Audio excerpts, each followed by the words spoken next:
Transportation can include taking a chairlift up a Colorado mountainside or standing at the rail of cruise ship looking across the blue Caribbean।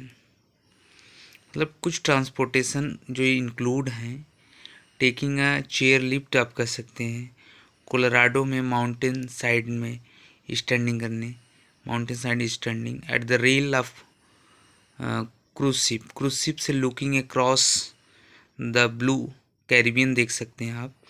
Weather people travel by one of these means by car, motor coach, camper, train, motor bike और bicycle, they are taking a trip and thus are engaging in tourism.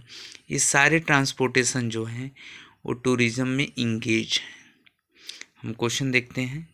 Question क्या कर रहा है? Tourism is about taking a tour to a place under an expert guide, सही है। For hiking in remote places, सही है। For visiting a place for a sightseeing, सही है। ऑल ऑफ द एबव सही है। बी करा है सेकंड क्वेश्चन, इसमें डी आंसर है। बाय हाइकिंग इन वाइल्डरनेस का अर्थ होता है जंगल में पदयात्रा करना। Taking a long distance walk in abandon areas, ऐसी जगहों में यात्रा करना। तो इसका ऑप्शन ये सही होगा, ये सही होगा। इसमें दूसरे साइड हम क्वेश्चंस देखेंगे। क्रूज शिप इज क्या है? Large ship that carries people on voyages of pleasure. आनंद के लिए भी लोग क्रूज शिप पे जाते हैं टूर करने के लिए। अब हम ऑब्जेक्टिव टाइप क्वेश्चन देखेंगे। He wants to go trekking in the Himalayas. इसमें गो इसलिए होगा क्योंकि यहाँ ही वॉन्ट्स, वह चाहता है, क्या चाहता है? ट्रेकिंग इन द हिमालयस, यानी वह हिमालय में ट्रेकिंग करना चाहता है, इसलिए यहाँ गो ही होगा। क्योंकि वर्ब की फर्स्ट फॉर्म के पहले ही टू लगता है, टू के बाद वर्ब का फर्स्ट फॉर्म है, इसे इन्फिनेटिव है। डी सही है। If you want to know, यदि आप जानना चाहते हैं, about new things you are, नई वस्तुओं के बारे में, तो उसको हम एक शब्द में क्या कहेंगे? क्यूरियस कहेंगे। क्यूरियस का मतलब होता है जिज्ञासु। इसमें डी ऑप्शन है। ईगर, डिज़ायरफुल ऑफ नॉलेज, इसको आप कर सकते हैं। क्यूरियस से क्यूरियासिटी बनता है, इच्छा रखना कुछ चीज़ों को जानने के बारे में, जिज्ञासा, ईगर। इसमें कुछ मीनिंग है, उसका भी अर्थ जान लीजिए। कॉशियस का अर्थ होता है सावधान, और केयरलेस का अर्थ होता है लापरवाह, और कॉन्शियस का होता है सचेत। अब हम सी पे चलेंगे। इसमें कुछ सेंटेंस है जिसमें the teachers A is favourite of all Ramesh, इसको आपको अरेंज करना है, एक सीक्वेंस सेंटेंस में करना है। Ramesh is favourite of all the teachers, Ramesh सभी टीचरों में चहेता है, मतलब रमेश इज़ फेवरेट, प्रिय है, ऑफ ऑल द टीचर्स, सभी टीचरों का, टीचरों अध्यापकों की चहेते हैं रमेश। सातवां देखिए, which of the following word is words in miss spelled, कौन सा वर्ड्स जो है मिस स्पेल्ड है?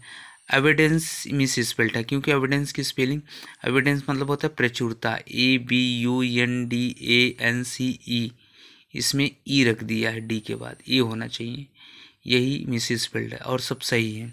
एक्सेप्टेंस माने स्वीकार, अटेंडेंस माने होता है उपस्थिति, प्रेजेंट, एक्वेंटेंस माने होता है परिचय, इंट्रोडक्शन। आठवां देखिए, she puts the pen in her pocket, वो अपने पॉकेट में पेन रखती है।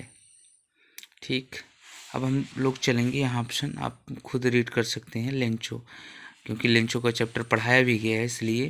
तो Lencho had written that letter to God, Lencho किसको पत्र लिख चुका है? लिखता है गॉड को। The postman at the post office laughed because, जो डाकिया वाला कर्मचारी होता है पोस्टमैन, क्यों आखिर हंसता है? क्योंकि the letter was address to God, जब पता पड़ता है कि ईश्वर को पत्र है तो वह तब हंसता है। यहाँ नेक्स्ट क्वेश्चन है, where was Lencho house situated. Lencho का घर कहाँ सिचुएटेड था? टॉप ऑफ हिल पे था। According to Mandela, what is the greatest wealth of nation. उन मंडेला के अनुसार राष्ट्र की संपत्ति, मतलब राष्ट्र की सबसे महान संपत्ति क्या है? पीपल, लोग, जनता।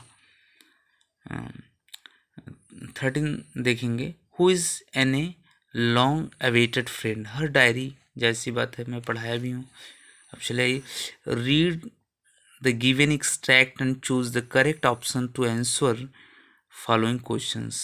14 से 15 तक आंसर है इसका।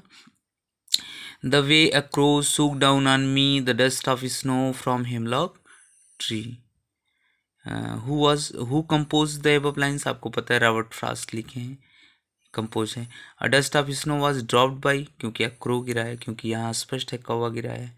इसकी राइम ए बी है, और इसमें आप कह सकते हैं क्रो का स्नो राइम है और मी का ट्री है। ठीक, आगे, choose the correct option to answer the following questions. Was tricky you know about, आपको पता है ट्रिकी वॉज अ डॉग, तो ट्रिकी क्या था? कुत्ता था। Who is the writer of the story the thieves story, यानी रस्किन बॉन्ड लिखे हैं इसको। Everett took part in country scientist fair, वैज्ञानिक था वो। और मटिल्डाज हस्बैंड वाज अ पेटी, क्लर्क थे। What was Bholi's real name? Sulekha is a name, was a name of भोली। भोली का नाम था, रियल नेम था। ठीक, आप लोग समझ गए होंगे। धन्यवाद।